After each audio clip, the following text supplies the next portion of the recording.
Монгол төрийн цагдаа дотоодын цэргийн байгууллагын 105 жилийн түүхт ойн баярын мэндийг хүргэе.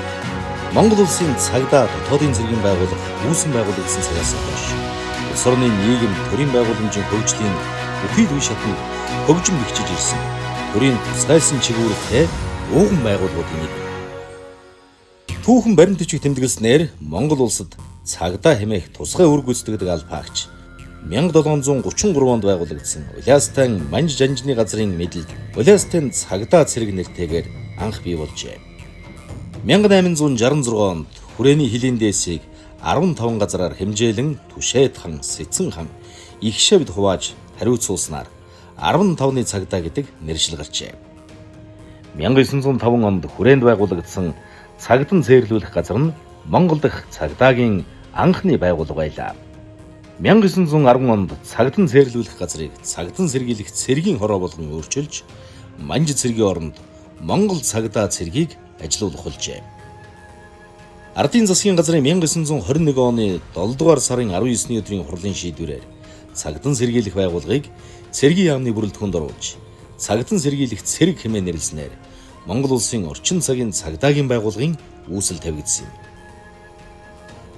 1924 онд улсын анх дугаар их хурлын шийдвэрээр цагдан сэргийлэх ажлыг дотоод явдлын яамд шилжүүлж улсын цагдан сэргийлэх газрыг байгуулсан бөгөөд 1940 оны үед тусгайлсан чиг үүрэг бүхий төрөлжсөн мэргэжлийн албад аймаг хотын цагдан сэргийлэх ангиуд нэмэгдэж үйл ажиллагаа нь улам өргөжсөн байна.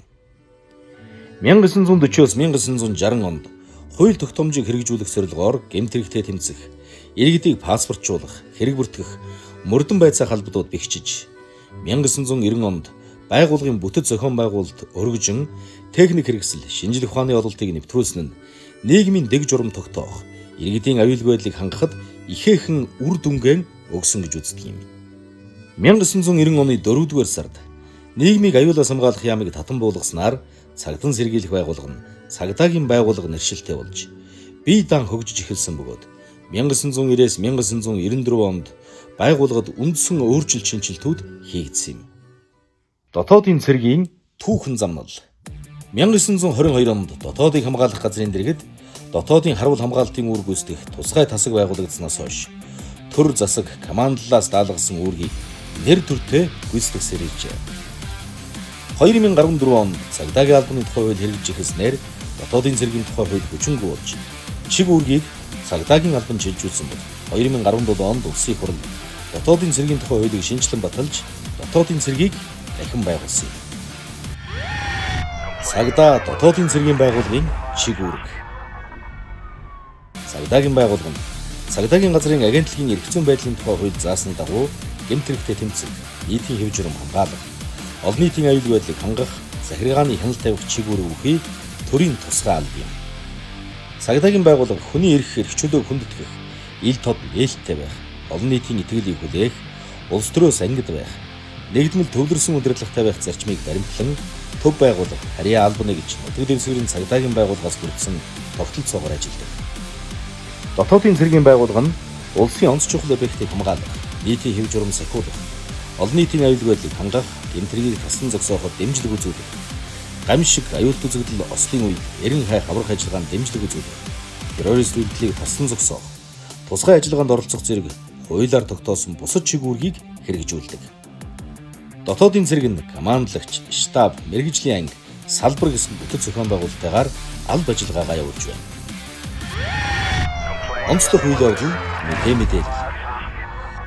Улсын хурлаас 1992 онд Монгол улсад нийгмийн дэг журмыг хангах талаар төрөөс явуулах үйл ажиллагааны үндсэн чиглэлийг 1993 онд цагдаагийн байгууллагын тухай хуулийг баталж 1994 оны 1-р сарын 1-ээс дагаж мөрдүүлсэн.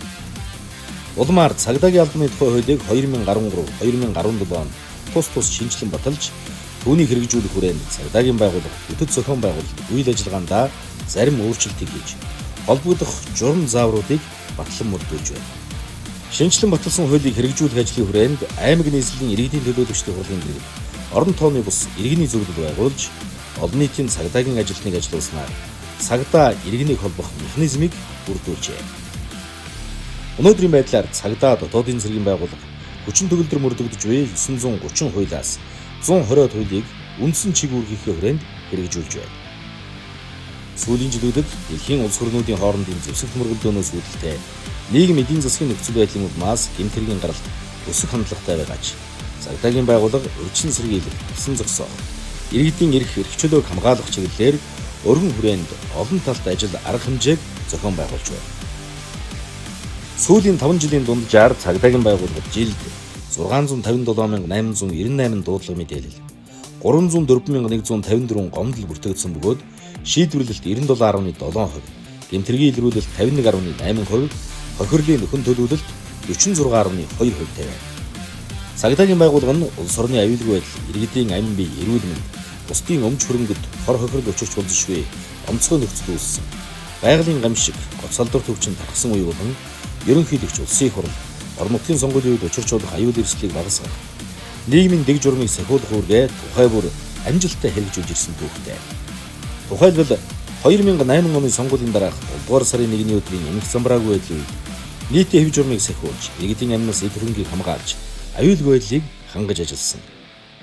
Мөн Монгол улсад хууль бус үйл ажиллагаа явуулж байсан бүгд найрамдах Хятад улсын 800 иргэнд холбогдох гэмт хэрэгт мөрдөн шалгах ажиллагаа явуулж, албадан гаргах ажлыг холбогдох мэргэжлийн байгууллагуудтай хамтран зохион байгуулсан. Коронавирус талдврын цар тахлын үед халдвар туссан болон хавьтал болсон иргэдийг илрүүлэх, тусгаарлах байрны хамгаалалтыг, хөл хорионы дэглэм сахиулах, олон улсын тээврийн хэрэгслийн хөдөлгөөнийг хяналттай зохицуулах ажлыг амжилттай гүйцэтгсэн. Цагдаа дотоодын цэргийн алба хаагчид 2006 оноос Сьерра Леон, Ирак, Афганистан, Чад, Өмнөд Судан зэрэг улсад нэгдсэн үндэсний байгууллагын мандаттай эрхийг дэмжих болон олон улсын цэргийн бусад ажиллагаанд үүрэг гүйцэтгэхийн зэрэгцээ 2016 оноос цагдаагийн чиг үүргээр бие даан оролцож байна. Түүнчлэн 20 гаруй улсын хууль сахиулах байгууллага, Монгол улсад суугаа элчин сайдын яам, олон улсын байгууллагатай хамтын ажиллагаагаа тогтмол өргөж үзсэн байна. Байгууллагын түүхэнд төр ард түмнийхээ төлөө өргөсөн хангалттай үнэнч байж, олон нийтийн аюулгүй байдлыг хангах үүргээ нэр төртөд биелүүлж яваад алтан амиа алдсан олон арван эрэлхийг нөхөд минь бус байгууллагын игнэнд ажиллаж байсныг бахархан дурсгаж иртээ. Өнгөрсөн 105 жилийн хугацаанд цагдаагийн байгууллагын бие бүрэлдэхүүнээс хөдөлмөрийн баатар, соёлын гавьяа цэцгэлтэн, спортын гавьяа дасгалжуулагч, гавьяа тамирчин 40 гаруй, Шингис хаан одомтныг, гавьяа тохиолч 30, гавьяа тээвэрчин 2, хүний гавьяа тэмч 2, үйлчилгээний гавьяат ажилтан 6, гавьяат жүжигчин 3, генерал цолтон 24 төрөн гарчээ. Цагдаа дотоодын цэргийн байгууллагын үйл ажиллагааг төр засгаас өндөр өргөмж 1966 онд цагдаагийн байгууллагыг Байлдааны гавьяаны улаан төвийн одон, 2016 онд Сүхбаатарын одонгоор, 2012 онд дотоодын цэргийн байгууллагыг Байлдааны гавьяаны улаан төвийн одонгоор, 2022 онд Сүхбаатарын одонгоор тус шагналсан. Цагдаа дотоодын цэргийн байгууллага Монгол улсын үндсэн хуулиар тунхагласан хүмүүнлэг иргэний ардчилсан нийгэм цогцлуулан хөгжүүлэх зорилгыг удирдлага болгон ардчил, шударга ёс, хүний эрх, чөлөө, хуулийг дээдлсэн, мэрэгсэн чадварлаг бүрэлдэхүүнтэй төрийн тусгай алба болон хөгж өгч зорилтыг тавин ажиллаж байна. Цагаан шонхрынхон сүр хүчинд өөдөө хиймэртэй, өөдрөг тэмүүлэлтэй, амар тайвныг сахиулах ариун үүрэг тангарагтай үе үеийн алба хаагчдын алдрыг өргөх, амжилтыг түүчээлэх бахархал төдөр Монгол төрийн цагдаа дотоодын цэргийн байгууллагын 105 жилийн түүхт ойн баярын мэндийг хүргэе. Цагдаа дотоодын цэргийн байгууллагын сүр хүч улам төгөлдөр болтугай. Цагдаагийн ерөнхий газар.